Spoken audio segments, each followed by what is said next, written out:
Hi there. Well, let's start by looking at question 1 on the iBT speaking section of the test. And this is what we call an independent speaking task. There are two independent style speaking tasks on the test. And they're called independent because you can basically choose and draw on your own personal experience to formulate your answers. Now, the first question will always ask you for your opinion based on your personal experience, and it's in some cases it's called the open choice question, and it's called that because you can basically choose what you want to talk about. Now, the question will always ask you to talk about a person, a place, a thing, or an event that is relevant to your life or to your personal experience, your life in the past or your life in the present. And you will then be able to choose which event or which person within the parameters of the question. Now, you have 15 seconds to prepare for this task and only 45 seconds to speak. That makes it quite challenging.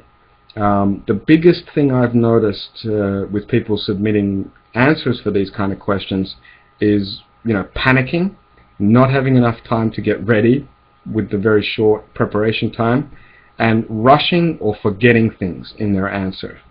In some ways it's an easy question to answer because you can choose what to talk about, but in some other ways it's really tough, because it's very hard for you to think about what you're going to talk about. Questions 1 and 2 on the test are like that. They can be difficult because you have to make a choice and a selection about what you're going to talk about, whereas the integrated tasks on the test involve a lot more reporting and a much more stable formula for your answer. So this, even though they are easier topics in terms of them being very open and based on your personal experience, they can be tough because you can panic and you can freeze. So you need to do a lot of practice with these tasks. That's very important. Now, the basic things you need to remember in your answer is that you need to name a topic, you need to name a person, or to name a place or an event or a thing. And you need to quickly state what that thing is, that person, that event. You need to state it quite quickly.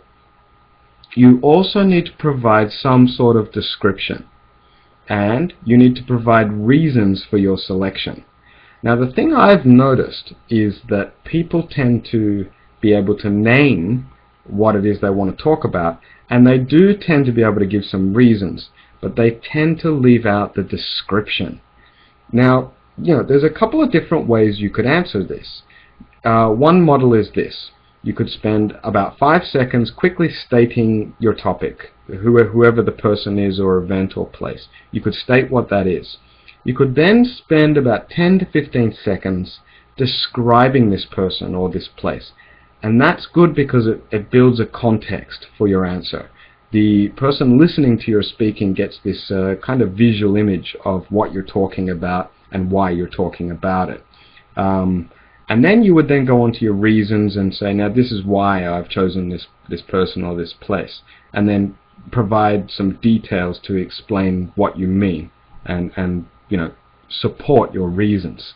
Another model is to state your topic and then go straight to your first reason, and then provide details including some sort of description, and then go on to a second reason. Again, include some details and some description.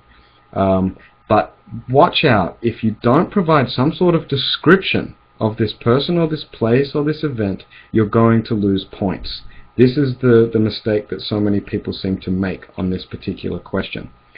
It's quite open in terms of how you answer it. I think there's a lot of flexibility in the test minds as to how you're going to answer this. But remember, you need to state your topic, you need to provide some sort of description, and you need supporting reasons for your choice.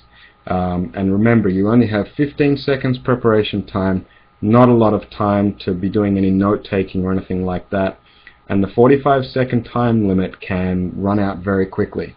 So these topics need to be practiced a lot, and they need to be practiced in a very instant way. So I hope that gives you some good ideas about how to answer question 1 on the iBT Speak.